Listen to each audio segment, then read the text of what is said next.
Hello, it's Tom, and today we're going to be talking about the Staghorn Fern.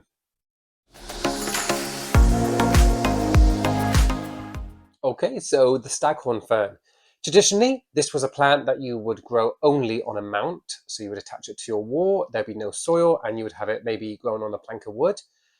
You could still grow it like that, that's still something that people would do, but you can also grow it in a potting mix, which is something that was become more popular recently. So if you go to a plant shop, you're probably going to maybe possibly find it like this. They're much cheaper this way, and they absolutely can be grown like this as well. Sometimes you'll hear, no, it's impossible. They will not. They'll just go. But nope, it is proof. And here we are. This plant is about 3, 4, possibly even 5 years old now, growing in a pot, and a normal-ish potted mix.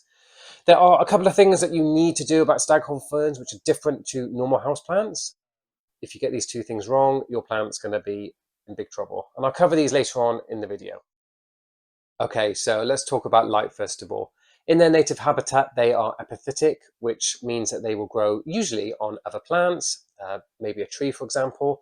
So they could be positioned on the lower part of the tree, the middle part of the tree, or even the upper part, which means that they get a wide range of light conditions. They could have loads of a canopy, a massive canopy above them, or very little. They could get some direct sun. They could be in almost low light for pretty much all the time. So they're really, really adaptable, and that transitions into the home as well. So you should be able to find a spot for these plants without any difficulty. The ideal range that you want to be providing is either bright light, medium light levels, or even some low light might be tolerated. Well, not might, but it will be tolerated. They can cope with low light locations. Not ideal, some possibly to try and avoid if you can. Low light, they don't grow very fast, if at all. And sometimes the leaves can be a little bit like this because my plant is grown in, I would say, a low light location. But they are extremely adaptable. Let's talk about watering. Right, okay. Now these plants are used to having it rough because of their native habitat being an epiphyte. They are used to very low water levels and then loads of water. So there's some adaptations which we will cover, which are important to how you look after them. Again, a bit later on in the video. But that means that they're extremely tough, okay? So they can put up with some neglect in terms of watering. They are able to be completely dry. That's fine. Uh, it might not necessarily be what they really want because ideal scenario is a reasonably moist potting mix for most of the time. But if you forget about it, if you want to play it safe, just let them dry out completely and then you water them again. And how much you need to water them will depend on so many different factors. It's based on your environment. If it's warm, if there's a lot of light, they're going to need more water than if you're growing it in a lower light location, say over winter. So there's extreme amounts of sort of positions. I can't go through all of them because they're so variable, but generally, if you follow that sort of rule, wait till the potting mix dries out and then water them again is probably the best bet. Now, fortunately, if you pay attention to these plants, you can tell when they need water. They do hang slightly, they droop. It's not as obvious as our old peace lily, which is very, very straightforward. It gives you a good guide.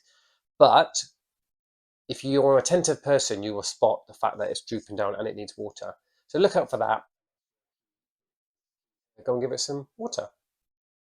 In terms of temperature, these are extremely hardy. Okay, so they can even deal with some freezing temperatures, which is quite impressive for a houseplant. A lot of them just don't like it, but the Staghorn Fern, it can cope with a little bit of freezing. But I don't personally recommend that. Okay, so anything close to sub-zero risks damage to the plant. Even if it survives and comes back good in spring, in the short term, you're going to damage things.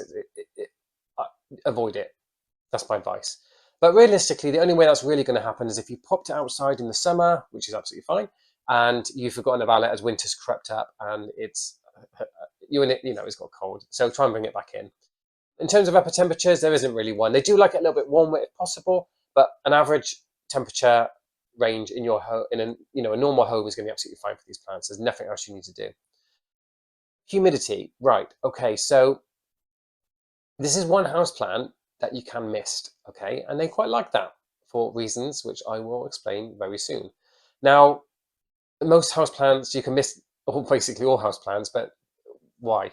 Usually there's not much of an advantage. Some people do it to try and increase humidity, but there's so many studies, there's so many sort of experiments that you can even see on YouTube as well, where it doesn't work. Okay, the humidity level just does not get increased because of misting.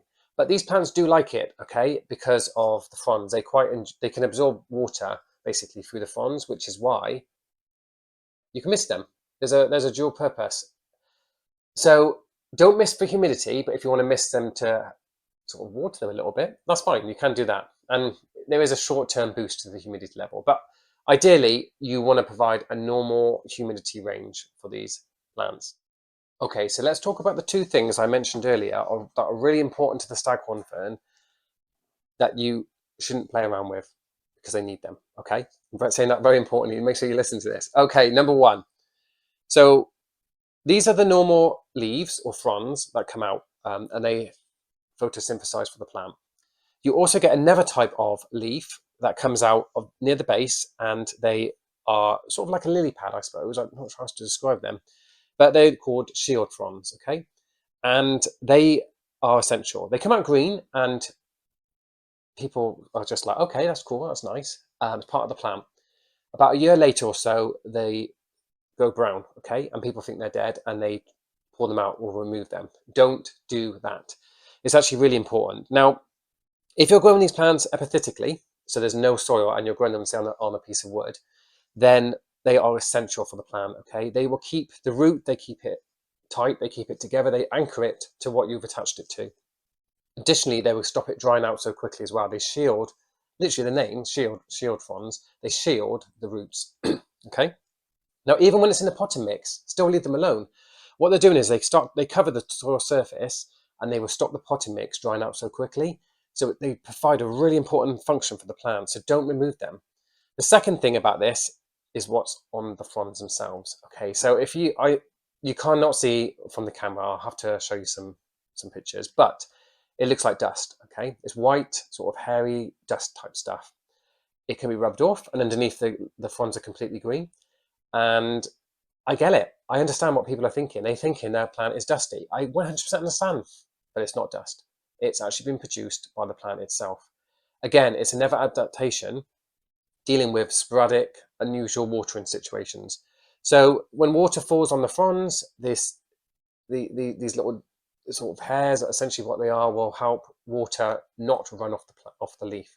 So they will stay in situ, and that allows it to be absorbed a little bit through the fronds as well. It can also, in bright light locations as well, it can prevent the leaves from being burnt as well. It scatters the light as it hits them.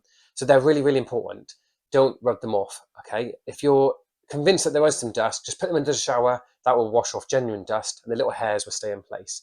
Now, if you have already removed the shield fronds, if you have removed the dust, it's not the end of the world. I don't recommend it, and I tell you not to do it. But if you have done it by mistake and you're watching this video thinking, oh, don't worry about it, okay? Indoors, obviously, you should be providing luxury care. Perfection, they love it. They love it indoors, okay? They're not in such a difficult growing situation. So if you have done it, it's probably not going to be the end of the world for your plant. But I don't recommend doing it by default. So avoid doing those two things. Now, if you know anything about these plants, you may have heard that people like to feed them banana skins.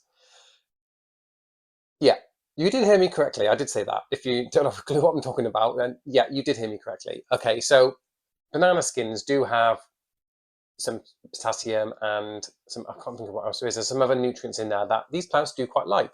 This is why a lot of people make banana water. You may have heard of that as well. You may not have, but you can use the skins to create like a fertilizer.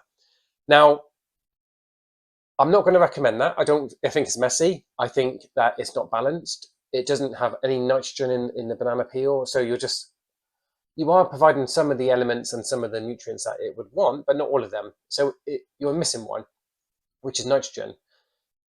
So it doesn't really make sense, in my opinion, to feed them banana skins. But you may want to do that. That's up to you, of course. But ideally, I think the straightforward way to do it and the simplest way to make sure everything has been delivered that the plant wants is just to use a normal houseplant feed. So let's talk about repotting and potting mix. Okay, so they probably don't need to be repotted because they outgrow their container anytime soon.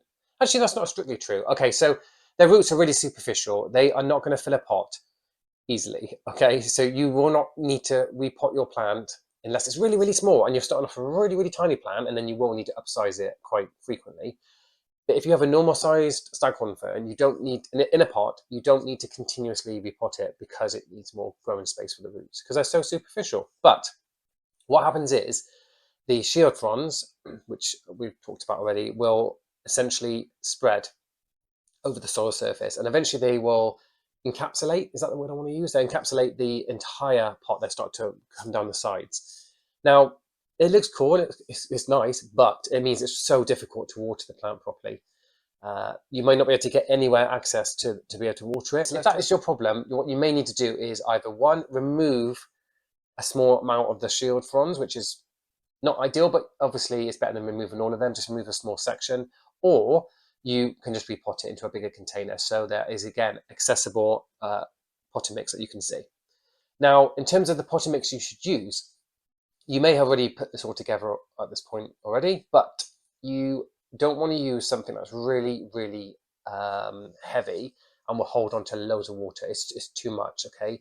Now, they are used to having quite low levels of water, and if they are suddenly saturated with loads and loads of water because it's just so absorbent, they're going to rot, okay? You're going to end up with fronds going brown at the bottom that just come away. There's too much water in it. They're basically rotting. So you need something that's more free draining. Now, I have seen some people recommending orchid bark. I don't particularly use it myself because I think it's too free draining. But you could use something like a normal potter mix, perhaps, if that's what you'd like. But add loads of perlite or maybe a little bit of grit, and something in there just to keep it open, basically. So you want something that's quite an open potter mix. Doesn't hold too much water and allows water to drain through, but obviously to do attach to some water. Okay, so that's it for the Staghorn Fern. Sorry for taking a while to upload a video recently, and also if I've been looking rubbish in this one or coughing. I haven't been very well, I've just been getting over a cold, so that's the reason why. But thank you for watching this video, as always, and I hope to see you in the next one.